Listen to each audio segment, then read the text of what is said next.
The great ship moved through space like a sleeping giant. It had no name painted on its side anymore. The letters had worn away after 200 years of traveling between the stars. Inside the ship, thousands of humans lay in deep sleep. Their bodies were kept cold in special chambers that kept them alive during the long journey to a new world. Crix walked down the empty halls with soft steps. His paws made no sound on the metal floor. He looked like a wolf, but he was much bigger than any wolf that had ever lived on Earth. His fur was silver and black, and his eyes glowed with a soft blue light. He was young for his kind, only 30 years old, but he had lived alone on this ship for most of his life. The Veltar did not need to sleep like humans did. They could stay awake for hundreds of years without getting tired.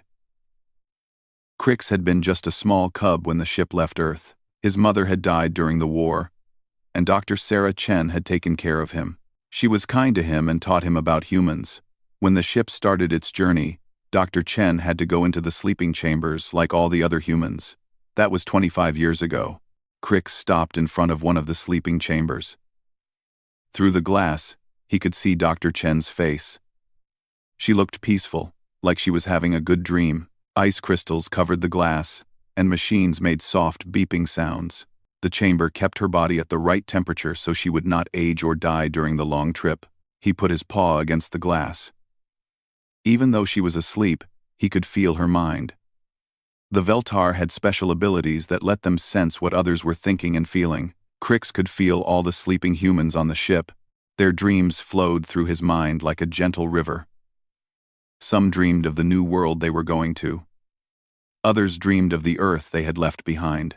The humans had brought Crix with them because his people and their people were friends. The Veltar had helped humans learn to travel between stars. In return, humans had shared their knowledge and their food. Crix remembered playing with human children before the war started. They had taught him their games and their language, but then the hegemony came. They were a group of different alien races who wanted to control the galaxy.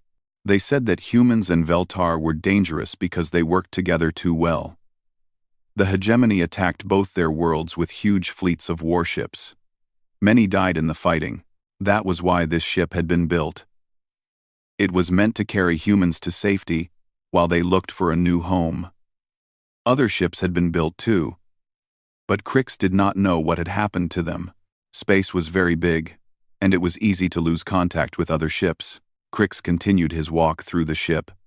He knew every room and every hallway. He had explored every part of the ship many times. The main computer ran everything while the humans slept. It controlled the air, the water, the heat, and the engines. But Crix checked on things too. He had learned how to read the computer screens and understand what the numbers meant. He went to the observation deck, where big windows showed the stars outside. The ship was moving very fast, but the stars looked like they were not moving at all. Space was so big that even at this speed, it took hundreds of years to travel from one star system to another. Crix often came here to think and to remember his mother. His mother had been a warrior. She had fought against the hegemony ships when they attacked the Veltar homeworld. She had died protecting the ships that were trying to escape. Before she died, she had made Dr. Chen promise to take care of Crix. Dr. Chen had kept that promise, even though it meant bringing him on a journey that might never end. Crix touched the window with his paw. Sometimes he wondered if he would ever see another Veltar again. The ship was supposed to reach the new world in 50 more years. By then, he would be an old Veltar. Maybe he would be the last one alive. But he was not sad about this. The humans on the ship were his family now. Even though they were sleeping, he could feel their warmth and their hope. They trusted him to watch over them while they could not watch over themselves. It was an important job, and he was proud to do it. The ship had weapons, but they were old and not very powerful. It also had shields that could protect it from small pieces of rock and ice in space. But the ship was not built for fighting. It was built for carrying families to a new home. Most of the space inside was used for the sleeping chambers, food storage, and machines that made air and water. Crix went to the engine room next. The engines were huge and made a low humming sound that he could feel in his bones. They had been running for 200 years without stopping. Human engineering was very good. The Veltar were impressed by how humans could build machines that worked for so long without breaking. He checked the fuel levels and the engine temperature. Everything looked normal. The ship had enough fuel to reach the new world, and even to slow down when it got there. The humans had planned everything very carefully before they started the journey. As Crix walked back toward the sleeping areas, he thought about what he would do when the humans woke up. Dr. Chen had told him about the new world. It had oceans and forests and mountains, the air was good to breathe, and the sun was the right temperature. There would be room for everyone to build homes and start farms. Maybe he could help them build their new cities. The Veltar were good at sensing where water was hidden underground, and they could tell if the soil was good for growing food. He could teach human children about the stars and about other alien races they might meet someday. Crix reached his favorite sleeping spot near the central computer. He lay down and closed his eyes. But he did not really sleep. Part of his mind stayed awake, listening to the ship and feeling the dreams of the sleeping humans. He was their guardian, and he would keep them safe until they reached their new home. Crix felt something wrong before he heard it. His ears were much better than human ears, and they picked up a strange sound coming through the ship's walls. It was very faint, like a whisper, but it made his fur stand up with fear. He had heard this sound before. During the war, he ran through the halls toward the main computer room. His paws clicked on the metal floor as he moved faster than he had moved in years. The sound was getting stronger. It was the deep vibration that came from big warship engines. But that was impossible. No one was supposed to know where this ship was going. The computer room was full of blinking lights and screens. Crix had learned to use the computers during his many years alone on the ship. He touched the sensor controls with his paw, being very careful not to break the delicate buttons. The screens lit up with information about space around the ship. What he saw made his heart stop. 15 large ships were moving toward them. The computer identified them as destroyer-class vessels from the Hegemony fleet. Each ship was 3 times bigger than the human generation ship. Their weapons could break apart entire planets. Crix stared at the screen, hoping he was wrong. But the computer did not make mistakes about things like this. The enemy ships were real, and they were getting closer. The fastest ships would reach the generation ship in 18 hours. He looked at another screen that showed the ship's defenses. There were 6 small laser cannons and basic shields. These might stop a few pirates or small raiders, but they would do nothing against 15 hegemony warships. The human ship would be destroyed in minutes once the fighting started. Crix's mind raced as he tried to think of what to do. The ship could not run away. The hegemony ships were faster and would catch them easily. The ship could not hide. The enemy sensors had already found them. The ship could not fight. The weapons were too weak. There was only one choice left. He had to wake up the humans. But waking humans from deep sleep was very dangerous. Their bodies had been cold for many years. If they woke up too fast, their brains could be damaged, or they could die. The ship's medical computer said that early awakening had a 30% chance of causing serious problems. Crix stood in front of the main control panel. His paw hovered over the emergency awakening button. If he pressed it, he might kill some of the humans he was trying to save. But if he did not press it, the hegemony would kill all of them. He thought about Dr. Chen and all the other humans who trusted him to keep them safe. They had brought him on their ship when they could have left him behind. They had shared their food and their knowledge with his people. They had treated him like family. Crix pressed the button. Alarms started ringing throughout the ship. Red lights flashed in every hallway. The computer's voice spoke over the ship's speakers, telling everyone that emergency awakening procedures had started.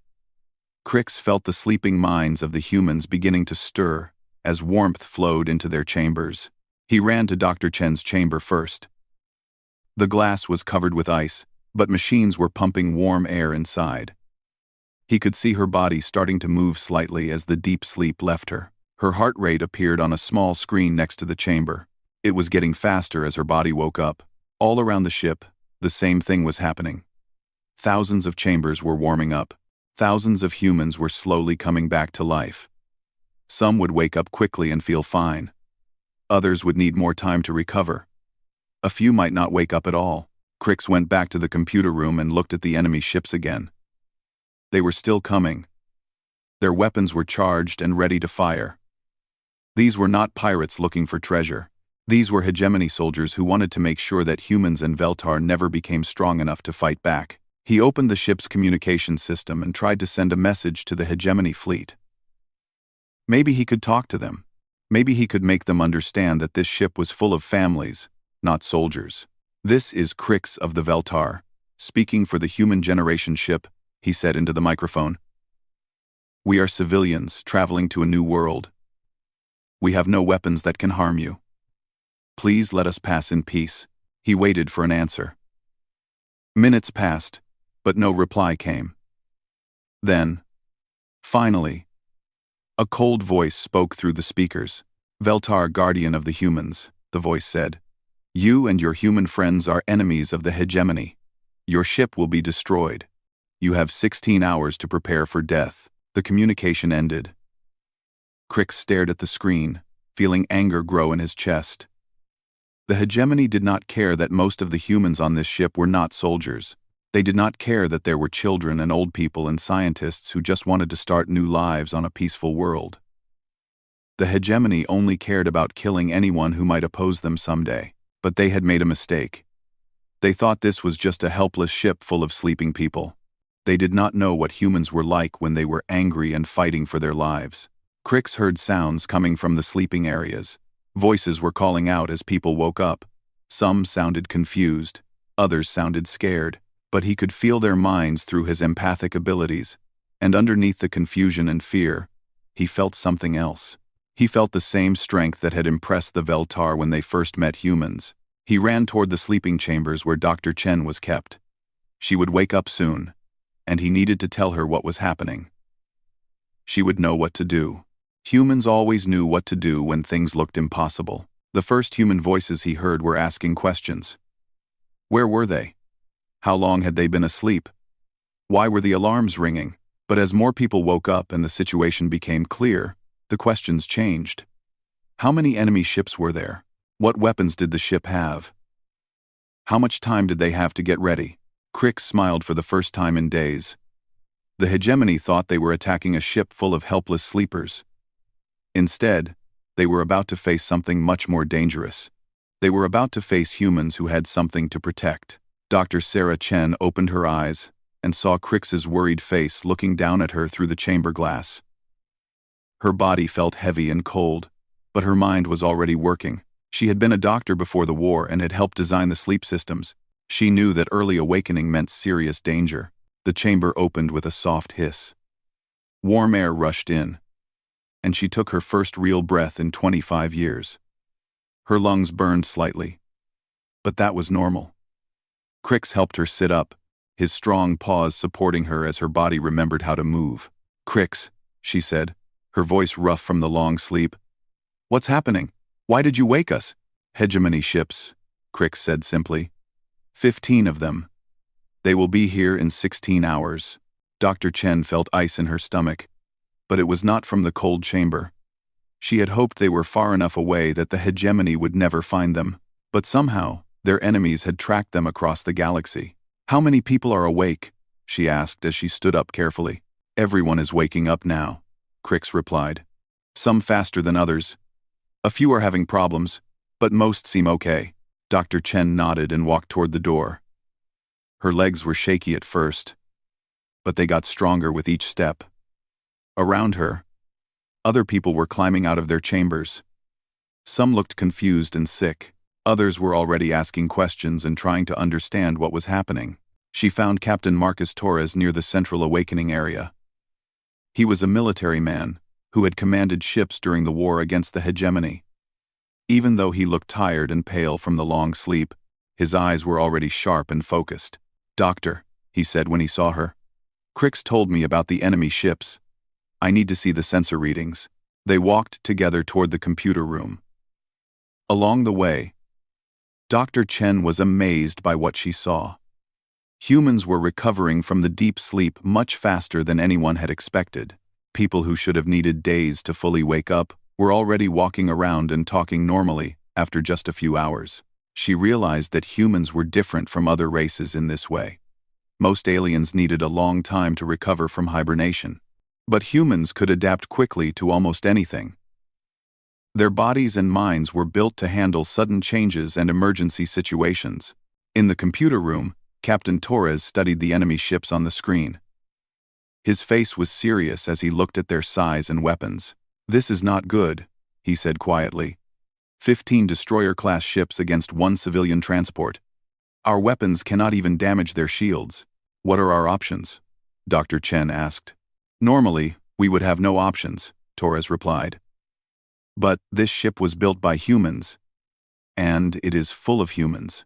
That gives us some advantages the enemy does not expect." Word about the enemy ships spread quickly through the ship. Dr. Chen watched as something amazing happened. Instead of panic or despair, the humans began to organize themselves in ways that seemed almost magical. Engineers gathered in the engine rooms and started talking about modifications they could make to the ship's systems. Scientists went to their laboratories and began working on projects that might help in the coming battle. Even people who were not soldiers or technicians found ways to help. The ship's food production areas became weapons factories. Farmers who knew how to grow food in space started growing special plants that could be used to make explosives or poisonous gases. The medical staff began preparing treatments for battle injuries and working on chemical compounds that might damage enemy equipment. Dr. Chen went to help coordinate the medical teams. As she worked, she felt Crix's presence in her mind. His empathic abilities were stronger now that she was awake, and she could sense his thoughts and feelings. Through him, she could also feel the minds of other humans on the ship. What she felt surprised her. There was fear, yes, but there was also determination and anger. The humans were not just preparing to defend themselves. They were preparing to fight back against an enemy that wanted to destroy their families and their future. Captain Torres set up a command center in the ship's main meeting room. Officers and civilian leaders gathered around tables covered with plans and diagrams. They worked together to figure out how to turn their peaceful transport ship into something that could hurt the hegemony fleet. "The enemy ships are built for fighting other warships," Torres explained to the group. "They expect us to fight like a military vessel. But we are not going to do what they expect." One of the engineers, a woman named Lisa Park, stood up and pointed to a diagram of the ship. "We can modify the main engines to create gravitational distortions," she said. "If we time it right, we might be able to damage their ships when they get close. The hydroponics bays can be turned into projectile launchers," added Dr. James Wright, who had designed the food production systems. "We can shoot containers of modified organisms at their ships. Some of these organisms eat metal." A former soldier named Robert Kim spoke next. "The ship's rotation can be used as a weapon. We can control which parts of the ship face the enemy at different times. We can also use the rotation to create areas where their weapons cannot hit us." Dr. Chen listened as more and more ideas came from the group. Humans were doing what they did best in crisis situations. They were taking whatever they had and turning it into something useful. They were thinking of solutions that no enemy would expect. But the most amazing thing was how fast it was all happening. In just 8 hours since waking up, the humans had completely transformed their approach to the situation. They had gone from helpless victims to dangerous opponents. Crix moved through the ship, helping wherever he could. His empathic abilities let him coordinate between different groups of humans. When the engineers needed to talk to the scientists, he could relay messages instantly. When someone had an idea that might help another team, he made sure the information got to the right people. Dr. Chen realized that Crix was doing more than just helping with communication. His presence was helping the humans work together in ways they never had before. Through his empathic connection, they could share thoughts and feelings more directly. They were becoming more than just individuals working toward the same goal. They were becoming something like a single organism with many parts. As the hours passed, the ship changed. Weapons appeared in places where there had been gardens.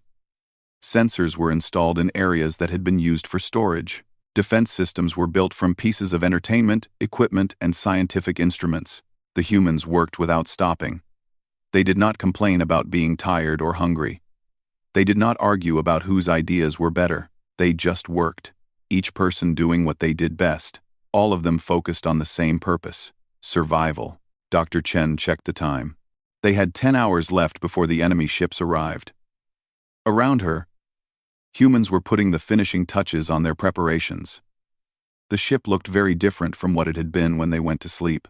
She found Crick standing near a window, looking out at the approaching enemy ships. They were visible now as tiny points of light that were getting bigger. "Are you ready?" she asked him. Crix looked at her with his glowing blue eyes. "The question is not whether I am ready," he said. "The question is whether the hegemony is ready for what humans can do when they are protecting their families." Dr. Chen smiled. She felt the same confidence that Crix felt. The hegemony ships were bigger and stronger. But they were about to learn something important about humans. When humans had something to protect, they became very dangerous. The hegemony fleet came out of faster-than-light travel like a pack of metal wolves. Their ships were dark and angular, built for one purpose: destroying enemies. Admiral Vex stood on the command deck of the lead destroyer, looking at the human ship on his main screen. "It looks defenseless," said his weapons officer, a reptilian Korthak with yellow scales. "No military configuration, minimal weapons. This will be over quickly." Admiral Vex nodded. He had destroyed many human ships during the war. They usually fought bravely but died easily when faced with superior firepower. This ship was even weaker than most. It was just a civilian transport with families inside. "Open fire when we reach optimal range," he ordered. "Destroy them quickly so we can continue our patrol." But as the hegemony ships moved closer, something unexpected happened. The human ship suddenly changed direction and began rotating rapidly. Its engines flared with unusual energy patterns that the hegemony sensors had never seen before. On the human ship, Captain Torres watched the enemy approach from his command center. Around him, his people worked at control stations they had built from spare parts and determination. "Enemy ships entering range in 3 minutes, reported Lisa Park from the engineering station. "Gravitational distortion weapon is ready. Hydroponics launchers are loaded and aimed," called Dr. Wright from his improvised weapons console. "Biological payloads are active and hungry."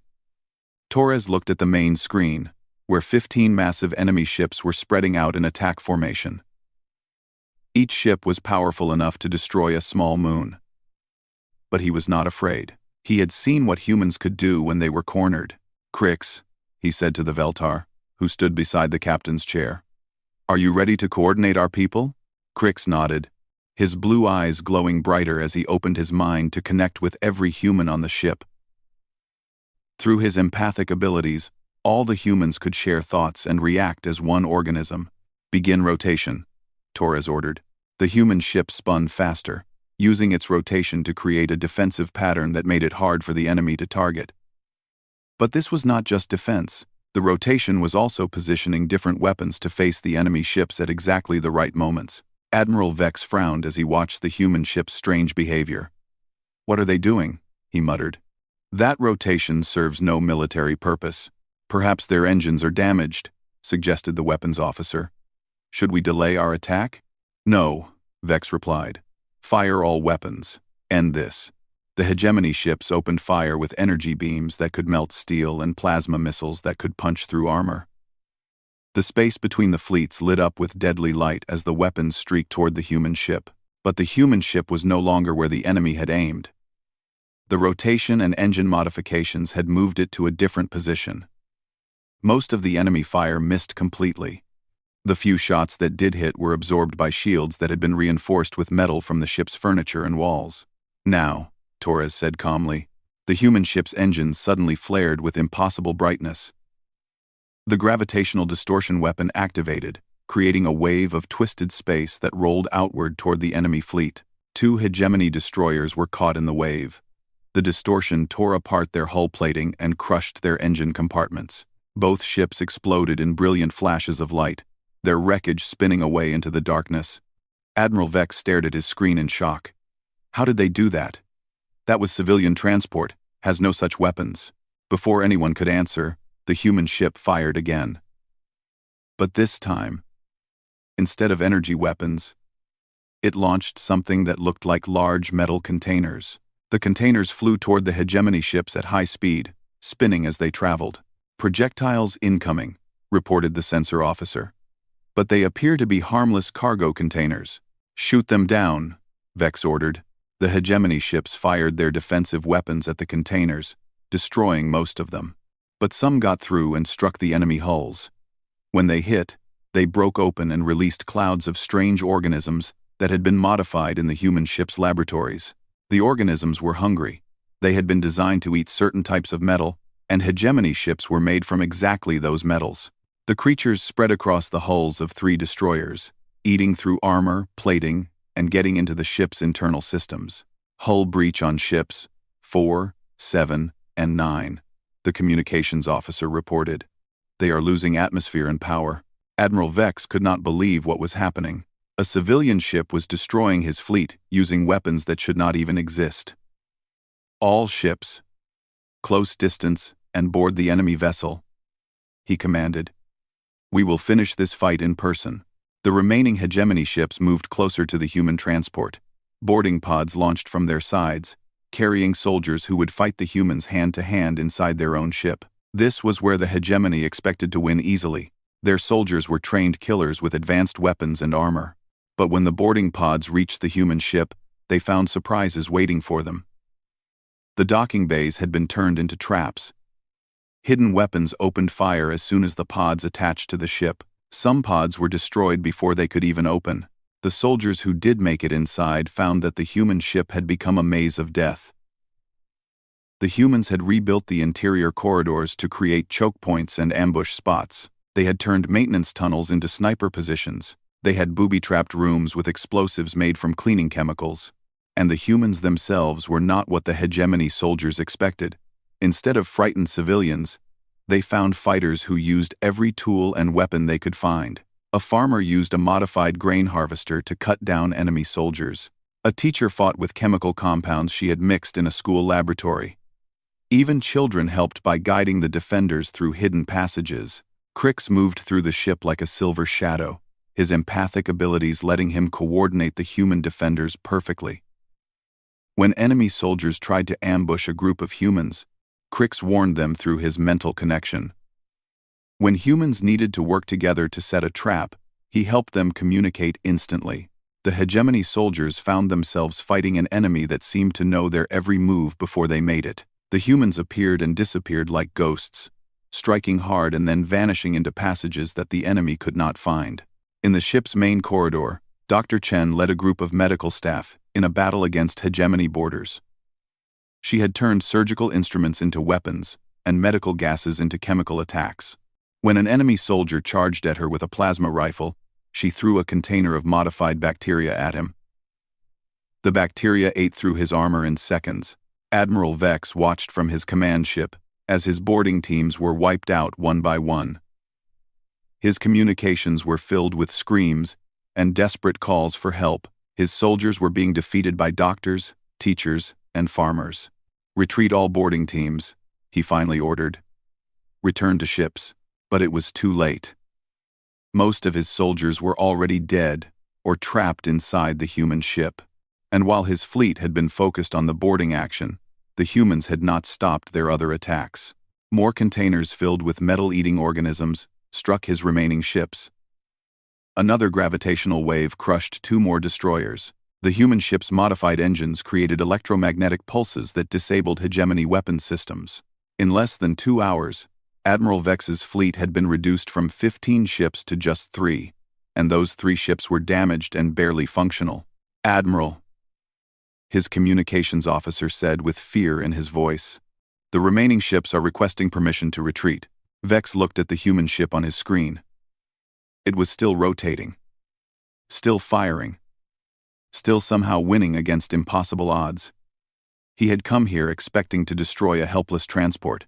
Instead, he had found something that his military training had never prepared him for. He had found humans who were fighting for their families. "All ships retreat," he ordered. "Jump to faster-than-light travel immediately." The 3 surviving hegemony ships turned and fled into the darkness, leaving behind the wreckage of their fleet and the legend of a civilian ship that had done the impossible. 6 months after the battle, the human ship reached the new world they had been traveling toward for over 200 years. The planet hung in space like a blue and green jewel, with white clouds swirling around continents that looked perfect for human settlement. Dr. Sarah Chen stood on the observation deck with Crix, watching their new home grow larger as the ship moved closer. The view was beautiful, but she was not just looking at the planet. She was feeling it through the empathic connection she now shared with her Veltar friend. During the battle, something had changed. Crix's empathic abilities had grown stronger when he connected with all the humans at once, but instead of weakening when the fighting ended, the connection had remained. Now many humans on the ship could sense each other's thoughts and feelings, especially during times of stress or excitement. "It's beautiful," Dr. Chen said, placing her hand on Crix's shoulder. "Our new home." "Your new home," Crix replied. "And mine too, if you will have me." "Doctor," Chen smiled. "Of course. You saved all of us. You are part of our family now." The ship had changed a lot since the battle. The humans had kept many of the modifications they had made during the emergency. The weapons systems remained in place, though they were powered down. The communication networks that had helped them coordinate during the fight were now used for everyday life on the ship. But the biggest change was not in the ship's equipment. It was in the people themselves. Captain Torres walked up to join them at the window. His military bearing was the same, but his eyes held something new. During the battle, he had felt what it was like to have his mind connected to every person under his command. It had been like commanding a single organism with thousands of parts, all working perfectly together. "The landing teams are ready," he reported. "We can start sending scouts down to the surface tomorrow." "What about the wreckage from the enemy ships?" Dr. Chen asked. "Should we salvage what we can?" Torres shook his head. "We have everything we need. The important thing is to start building our new lives." As they spoke, children ran through the corridors behind them, playing games and laughing. These were the same children who had helped fight against the hegemony borders 6 months ago. They had used their small size to move through maintenance tunnels and carry messages between defenders. Now they were children again, but they carried themselves differently than before. The adults had changed too.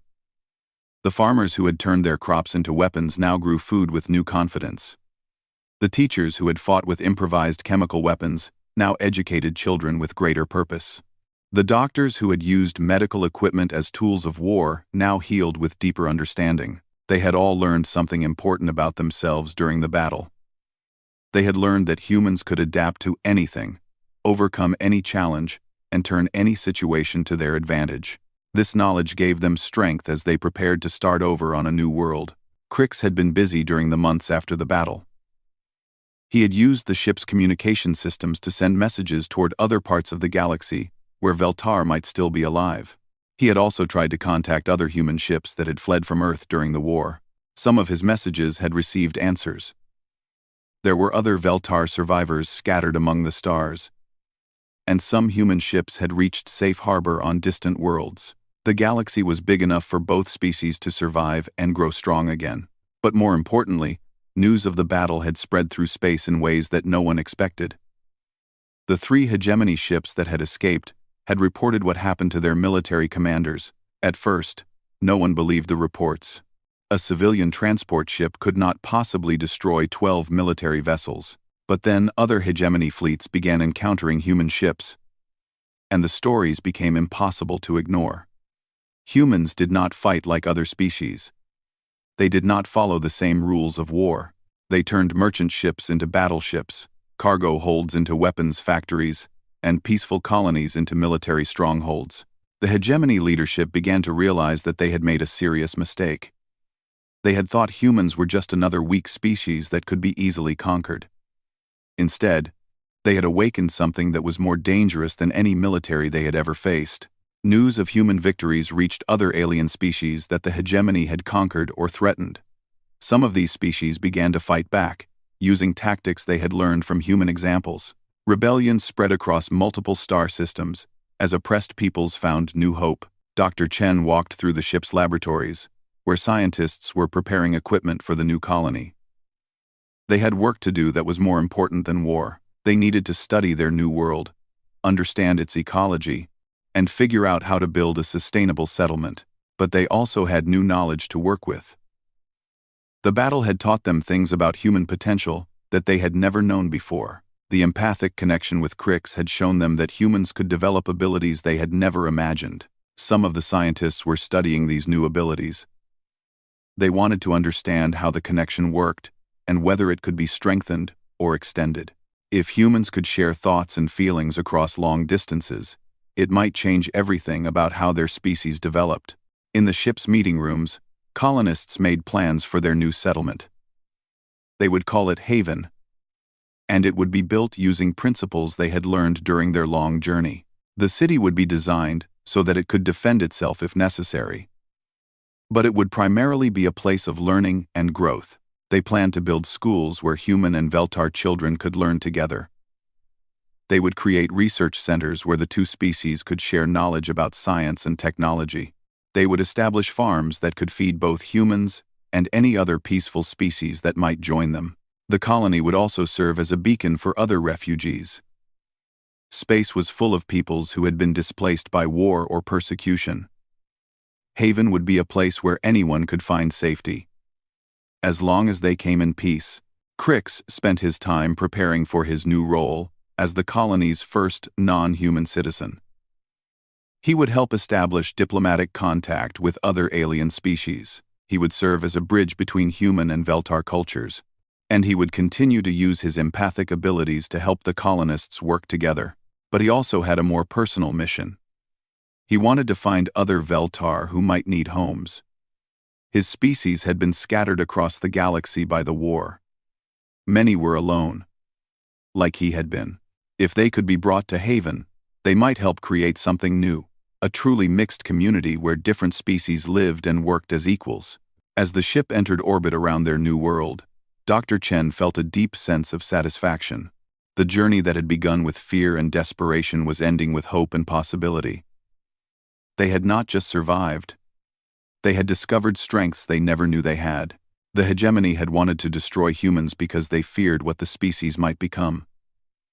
The attempt to eliminate that threat had instead forced humans to realize their true potential. They were not just survivors. They were innovators, adapters, and builders of impossible victories. Crix stood beside her as the first shuttles prepared to launch toward the planet's surface. His blue eyes reflected the light of their new sun as he watched the beginning of a new chapter in both their species' stories. "Thank you," Dr. Chen said to him. "For what?" Crix asked. "For waking us up," she replied. "Not just from the sleep chambers. You woke us up to what we could become." Crix smiled, showing his sharp teeth. "You were always this strong," he said. "I just helped you remember it." Below them, Haven waited to be born. Above them, the stars held both dangers and opportunities. And around them, humans, and one very special Veltar, prepared to build something that the galaxy had never seen before. A place where the impossible was just another word for Tuesday.